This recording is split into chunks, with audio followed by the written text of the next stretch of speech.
Today we're reviewing Arena the Contest from Dragori Games. I'm Mark Maya. Welcome to Board Game Coffee.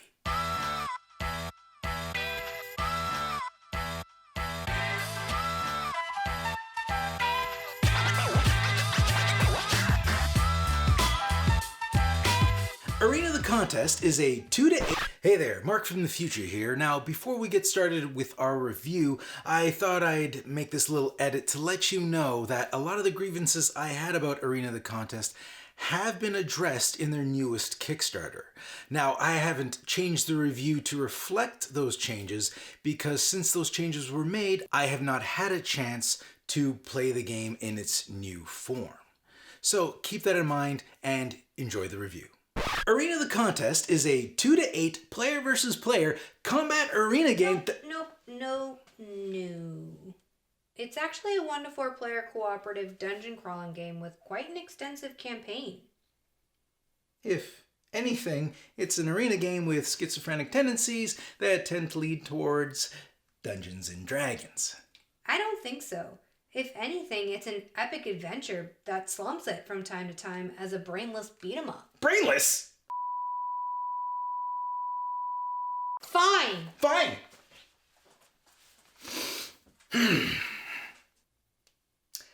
Arena the Contest is a versatile miniatures game that can either be played as a cooperative dungeon crawling campaign or a one-off PvP combat arena battle to the death. You can also play it as a one-time scenario-based mission, no story required. You done? There's also this capture the flag. You're done. So, as you might have gathered, Arena the Contest is a game that offers a lot of variety. But who is this game for? Is it for everybody?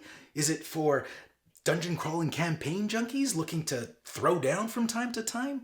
Or is it for fans of arena combat with a curiosity for epic fantasy adventure? Answer? Yes.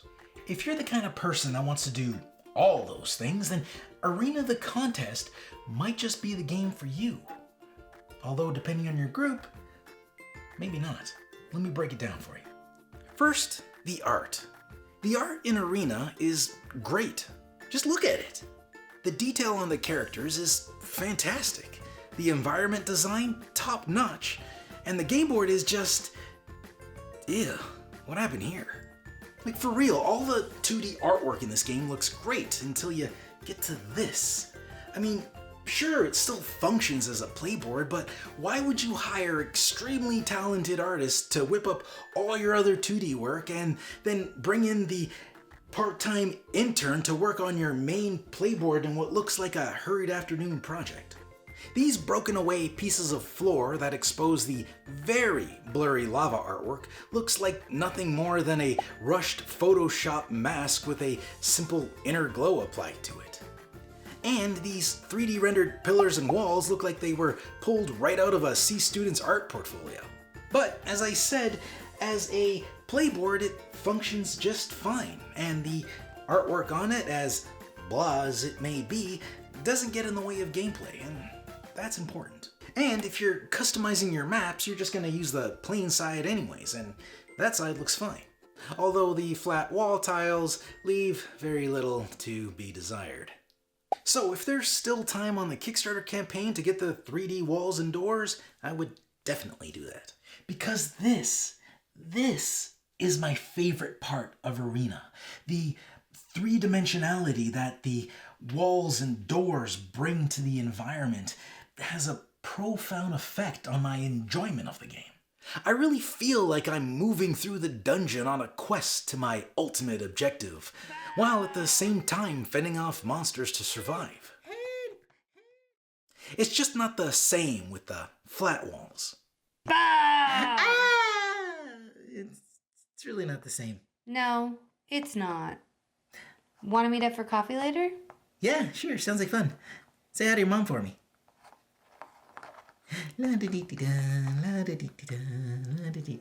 Alright, well, I can't very well talk about art and components without bringing up the minis. Just look at these things, all posed and ready for adventure and looking, well, kinda meh, actually.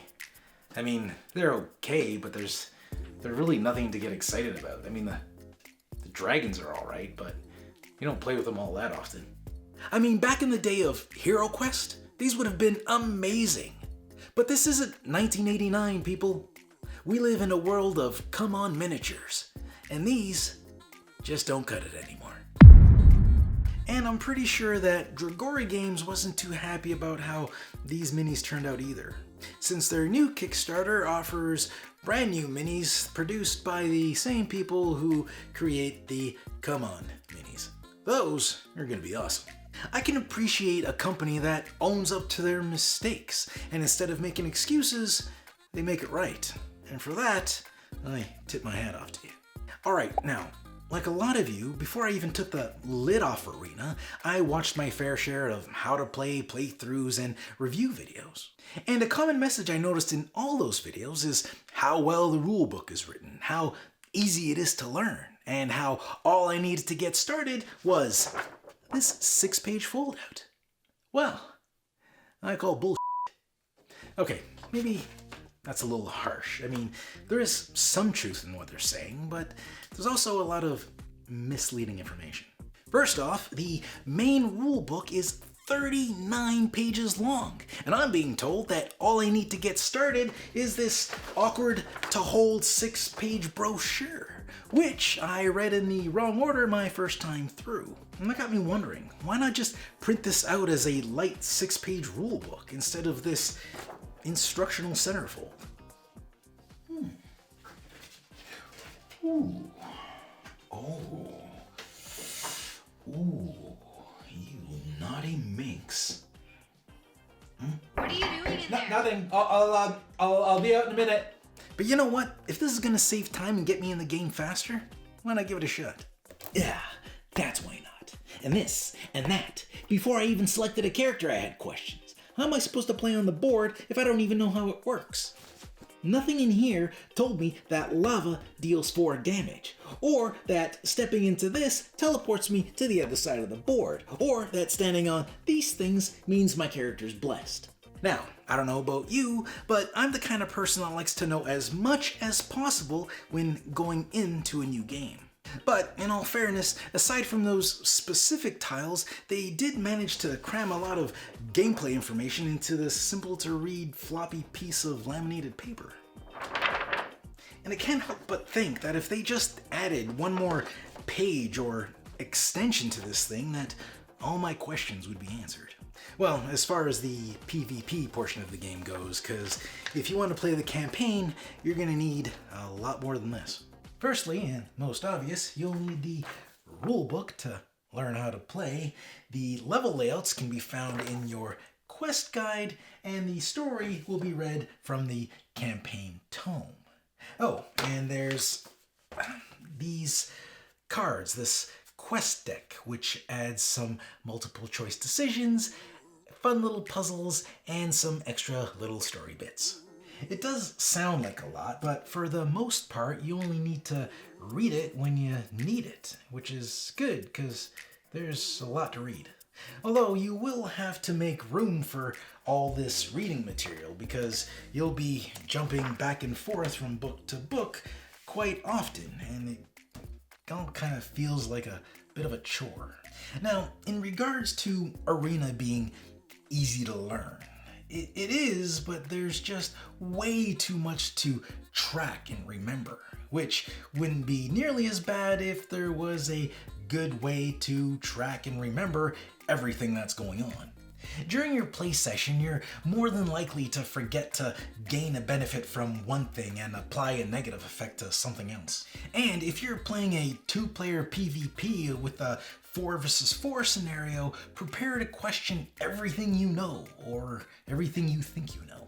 And if you decide to add scrolls and artifacts into the mix, oh man, everything that happens in your vicinity becomes a case of, does that trigger my passive? Do I have a scroll for that? What can all my characters do again? Did I apply the benefit of that effect? Did I use my artifact last turn? Oh, I think I forgot to add our mob bonus. Which heroic actions did I choose? Should my team token be set to special ready or no special? I forget. Damn it! Forgot I could use focus.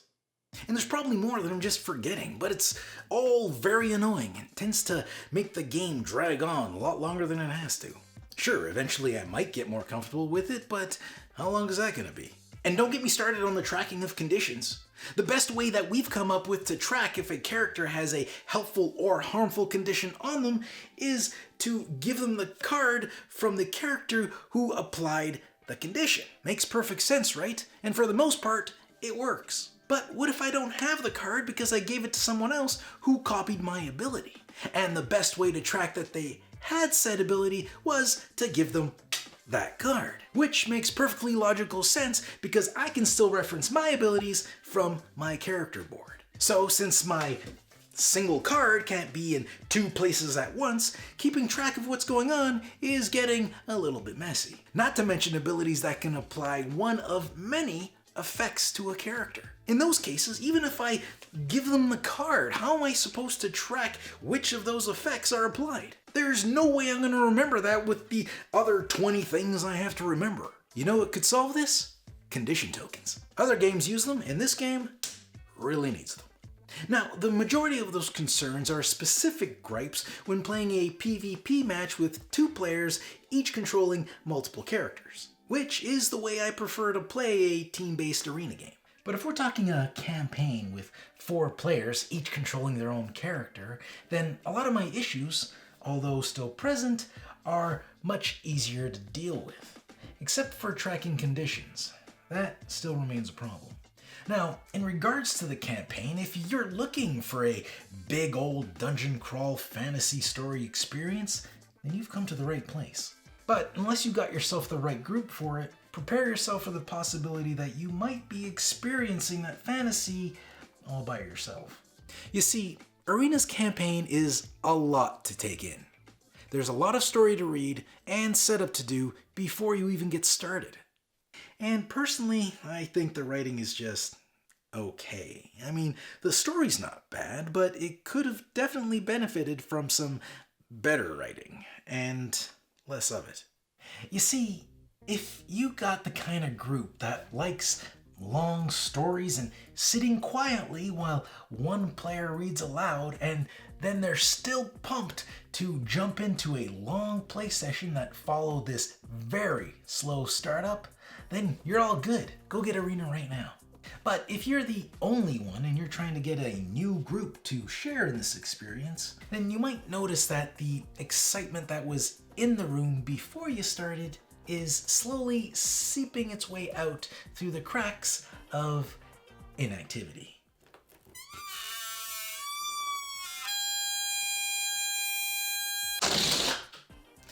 So I do believe that this is too much for a new group, but with the right group, it could be amazing. I know I've been going on with grievance after grievance about Arena, and you must be thinking to yourself, wow, Board Game Coffee must really hate this game. But that's not true. Although there are some of us in the team that are not huge fan of the game's pace. And I get that. Personally, I would have preferred a shorter story ahead of each mission. Something more akin to what you find in Zombicide. Not that I'm claiming that those are amazing stories, but they're short, sweet, and paint you a picture of what's going on without drowning you in detail. I prefer my gameplay experiences to tell the story, rather than a story to tell me my experiences. But that's enough about the story, because in truth, if you don't want to read it, you don't have to. You can just pick a mission out of the quest guide and play that. No story required. Problem solved. Well, if you're the kind of person that has a problem with story, which I, for the record, do not. Well, this one, maybe just a little. So let's skip the story and just jump right into our fast-paced dungeon adventure. Well, not quite, but they don't call it a dungeon crawl for nothing. Arena missions are slow, and earlier missions don't really have much in the way of enemies on the board, which is okay because they deal enough damage as is, but I would have preferred softer enemies and more of them. I am the hero after all, best of the best, cream of the crop, champion of the arena. So why am I struggling with every orc that can swing an axe? Missions sound intriguing at first, but tend to lose steam fast, but then pick up again at the end when you meet the level's big baddie. And those fights are always intense battles of, oh my god, we're not gonna make it, we made it! High fives all around! And that's a great feeling, but it would have been a lot greater if we got there 2 hours earlier. The quest leading up to the Warlord, the leader of all the minions you've been beating on for the last few hours, seems a little disingenuous. Not necessarily the things you have to do, just how long it takes to get it done. It feels like the time leading up to the Warlord fight is just a way to soften up the heroes for the final battle, like tenderizing your meat before you throw it on the grill. And this idea is really driven home when in the early levels your characters are taking assigned damage from one magical source or another, with little to no opportunity to respond. Which seems more like lazy game balancing than a genuine attempt at environmental immersion. The quests themselves, although long, are not bad. But once again, if you're not playing with a group that shares in your enthusiasm, then you're gonna feel their lack of interest draining on yours like a band of fun-sucking vampires. Okay, so you've survived the quest. You've beat up the big baddie. Now what? Well, more reading, of course, but that's not all. Between quests, when allowed, players get to spend all the XP they've earned as a team to buy improvements for its members. Improvements come in the form of statistical level ups, scrolls, new abilities, artifacts, all kinds of cool stuff. And that I love. I definitely feel rewarded for my efforts, which is not something I can say for all my dungeon crawling experiences. I love customizing my characters to match my playstyle and testing that new build on the next mission. It's a great feeling. One of my favorite things about Arena. Come to think of it, I haven't talked much about the characters yet. If you got in on the full Kickstarter package, whew, you are in for a treat. There are so many characters to choose from, and each of them bring their own unique blend of abilities, and that's very cool as well. I remember reading through all their abilities and getting excited, like I was actually getting connected to these characters through their powers. Because each character's skills actually fit, like they genuinely belong to that character. When I played Thunderous Charge, I felt like a total badass, barreling into action, ready to lay down the hurt with my enormous beat stick. Ew. I said beat stick. Beat. Although not all characters are equally good for PvP and cooperative play, as some characters' abilities seem to be attuned well to work against other players, but are far less useful in a co-op situation where all your targets are mindless monsters with pre-programmed rules for movement. Before we wrap up the campaign portion of our review, there's one last thing I want to mention. This deck of cards is your campaign deck, and it contains some of the most fun that you're going to have between missions. Yes, they add more story, but they also contain a bunch of moral decisions that need to be made. Decisions that come in the form of multiple choice questions and will have you second guessing what kind of person you really are. Maybe you're not as good as a person as you think, or maybe you're more gullible than you know. And depending on your decision, you'll unlock achievements or alter the path of your story. Very cool stuff. But it gets even cooler. Some of the cards you'll come across will have puzzles you'll have to solve, or suffer the consequences. I love this idea. These puzzles made up some of my favorite moments of the campaign. They're so much fun, although they are a little hard to discuss with the table due to their size. But worry not. When you do pull a puzzle from the campaign deck, I would recommend that everyone at the table grab the phones that they've been checking while you're reading the story and take a picture of the puzzle.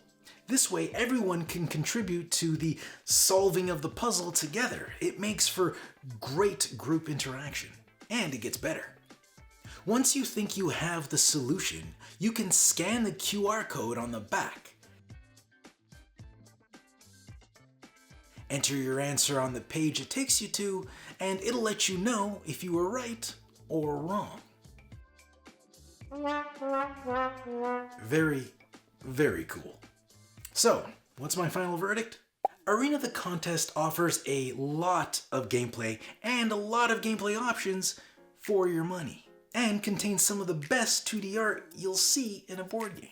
PvP is fun, although it's a little annoying to track everything that's going on. The campaign is great if you're looking for that big story experience. But the big stories tend to slow things down, and the missions tend to drag on until you reach their final act. The campaign deck with its moral decisions and fun little puzzles is absolutely awesome. And spending your XP to upgrade your characters your way is very rewarding, and definitely one of the game's highlights. And overall, I do like Arena, despite all my gripes. Although I don't know if I'll be pulling it out anytime soon due to all the fiddly management.